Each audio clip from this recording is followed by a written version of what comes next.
Hey guys, Lucas from the Springs 4x4 Park. Well, here I am, Casey from Meredith Metalworks. They're partnering up with the park, man, and I am super pumped. Mate, welcome aboard. Thank you, brother. Anything stainless, snorkels, air boxes, all that stuff that you want to put on your trucks to make them fat but perform good, come and see this fella here down here at Meredith Metalworks. But the biggest exciting part for me is Battle Axe is going to get a makeover by Casey, the man himself, and it's going to be a bigger weapon than it already is. Mate, can you tell us a bit about what you do here? All right, so we do pretty much everything in store now. So we've got a laser cutter, we got a 3D scanner so we can do prototyping, all that sort of jizz-jazz. We've got a complete R&D section where we just get the new cars, rip them to pieces, figure out how to make them faster, work better, sound cool.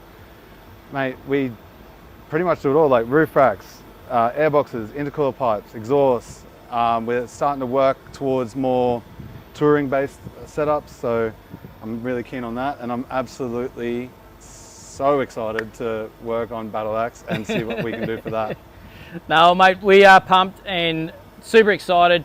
Get down to the park, check out the Springs 4x4 Park, get onto the Meredith Metalworks website, have a look there, what you can put on your truck, and yeah, we'll see what crazy business Casey and I can get up to. Lots. Cheers, brother. Look forward to it, mate. Talk soon, guys.